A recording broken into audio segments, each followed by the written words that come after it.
Depois do dia 20 de agosto de 1966, não se falava em outra coisa, a não ser o misterioso caso dos homens com as máscaras de chumbo. O caso virou manchete de diversos jornais da época, além de gerar conteúdo para a criação de livros e filmes baseados na história. Até hoje, o acontecimento vem intrigando os internautas que, por meio de teorias que buscam entender o que de fato aconteceu, surgem muita história, né? Você quer conhecer um pouco mais disso tudo? Então fica no vídeo que eu vou te contar tudo que nós temos na internet sobre ele. Mas antes, aquele lembrete básico, né? Deixa aquele seu like, não se inscreva de se esquecer e vem comigo porque eu sou o Mundo Inverso e sejam bem-vindos ao Thiago Tadeu.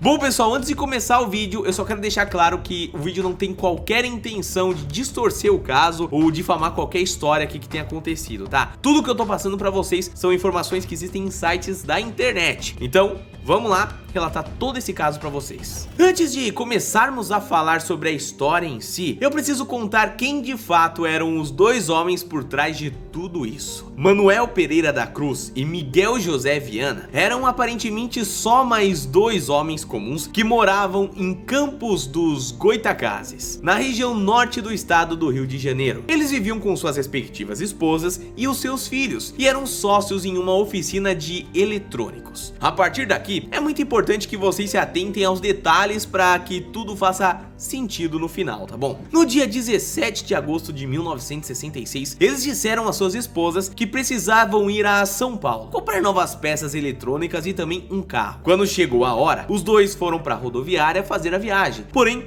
eles não estavam sozinhos. Eles estavam com Elcio Correia Gomes, um aprendiz de Miguel que trabalhava com os dois na oficina. Ele levou os dois até a rodoviária e se despediu deles lá. Porém, em vez de Manuel e Miguel irem para São Paulo, os dois foram para Niterói. Chegando lá, eles foram vistos indo até uma loja de componentes eletrônicos, na qual eles já eram clientes. Depois disso, eles também foram a uma loja comprar capas de chuva e depois foram a um bar e compraram água. É importante dizer que em depoimento, a garçonete do bar disse que Miguel não parecia nada tranquilo e ficava olhando para os lados o tempo todo. Logo após saírem do bar, existe também uma testemunha que relatou tê-lo visto entrando em um jipe que ia em direção ao Morro Vintém, atual Morro São Lourenço. Porém, no mesmo relatório, a testemunha afirma que além de Manuel e Miguel, havia mais duas pessoas no carro com eles. Isso deixa toda a história ainda mais intrigante, já que essa foi a última vez que os dois foram vistos com vida.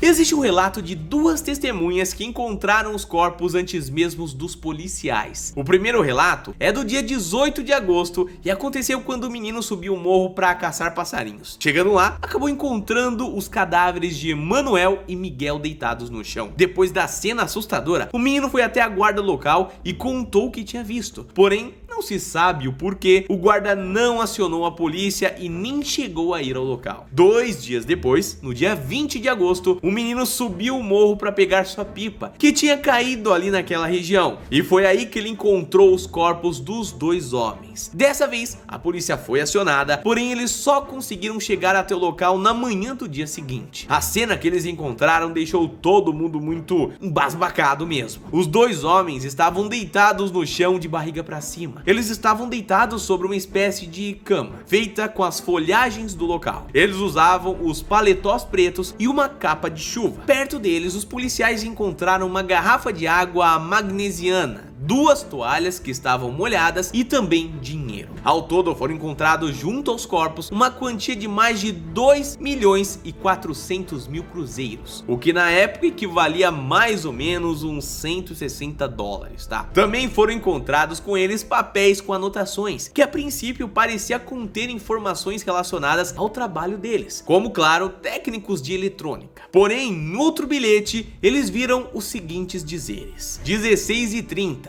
está no local determinado. 18h30, ingerir cápsula e após efeito, proteger metais, aguardar sinal, máscara. Se tudo isso já não fosse estranho o suficiente, os policiais encontraram mais 2 objetos tão misteriosos que foram os objetos que deram nome a esse caso: as máscaras de chumbo. As máscaras encontradas pelos policiais são muito diferentes e cobriam somente os olhos dos homens. As autoridades acreditavam que o objeto tinha sido feito por eles mesmos. Ele parecia ter sido feito mais para impedir de enxergar do que de fato para proteger de alguma coisa, como uma espécie de óculos totalmente escuro, sabe? Mas é aí que muita coisa começa a se ligar durante a investigação. Depois disso tudo, os policiais começaram uma investigação para entender o que de fato tinha acontecido com aqueles homens. Os corpos foram levados para o IML para determinar a possível causa da morte. Porém, os poucos exames que foram feitos não revelaram nada. E já que os corpos não apresentavam nenhuma evidência de estrangulamento ou trauma, a causa da morte dos rapazes foi inconclusiva. Porém, o IML e todos os envolvidos no caso foram acusados de negligência ao não fazerem um exame toxicológico, pelo menos mais detalhado nos corpos. Você se lembra da parte do bilhete que dizia ingerir cápsula? Essas cápsulas poderiam ser a resposta que eles precisavam para concluir o caso. Porém, sem um exame toxicológico decente, isso seria impossível de ser descoberto. Sem qualquer tipo de evidência, os policiais começaram a ouvir diversas testemunhas que diziam ter visto os dois homens no dia 17 de agosto. A partir dos depoimentos recolhidos, eles conseguiram recriar todo o trajeto que Manuel e Miguel fizeram naquele dia até chegar no Morro do Vintém. Além dessas pessoas, os investigadores chegaram a conversar com uma pessoa muito importante para o caso, Elcio Correia Gomes, um amigo que trabalhava com eles. Você se lembra do que eu falei que ele seria uma pessoa muito importante para a história? Pois bem, eu disse tudo isso porque Elcio conhecia de fato os dois e foi a última pessoa da cidade onde eles moravam a vê-los. Além do mais, por Elcio ter acompanhado os dois até a rodoviária, ele provavelmente sabia que os dois não estavam indo para São Paulo, mas sim para Niterói. Por conta disso tudo, Elcio até chegou a ser preso e revelou coisas importantes que contribuíram para que o caso ficasse ainda mais estranho. Elcio disse que os dois faziam parte de um grupo científico espiritualista e que eles acreditavam que em Marte existia uma raça superior. Segundo Elcio, eles já haviam feito experimentos no passado para tentar entrar em contato com essas forças superiores. Em uma dessas tentativas, os pescadores da praia de Atafona chegaram até a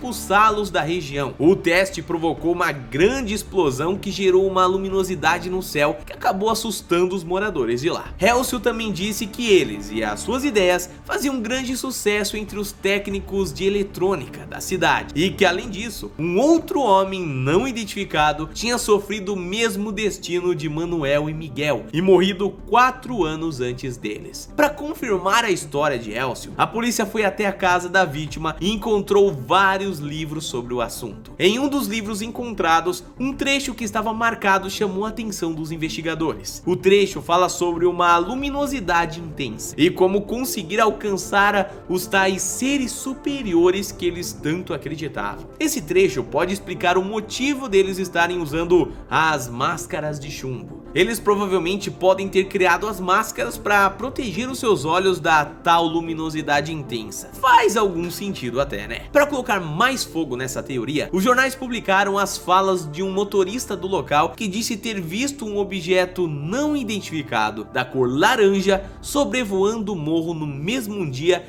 em que os homens estavam ali. Será que isso é pura coincidência? Bom, é claro que esse caso teve uma repercussão, né? O caso ficou tão grande que até o ufólogo francês Jacques Vallée veio até o Brasil para estudá-lo e criou até um livro que confronta as informações que ele obteve. Outra pessoa que se envolveu no caso foi o Padre Quevedo, muito conhecido por desvendar casos paranormais. O padre afirmou que os dois estavam no morro para a realização de um ritual de ocultismo e que as máscaras de chumbo eram a confirmação disso, já que, segundo ele, elas eram usadas nesse tipo de ritual. Anos depois, o famoso programa Linha Direta também abordou o caso e levantou a curiosidade de milhões de brasileiros que não lembravam da história ou que ainda nem estavam vivos na época que isso tudo aconteceu, né? Seja como for, o caso foi arquivado e até hoje não temos uma resposta para o que de fato aconteceu com os homens da máscara de chumbo. Se você tem alguma teoria ou sabe de alguma coisa, você pode deixar aqui nos comentários, trocar ideia com a comunidade, porque afinal de contas somos muito curiosos, não é mesmo? A gente se vê no próximo vídeo, família. Um abraço, fica bem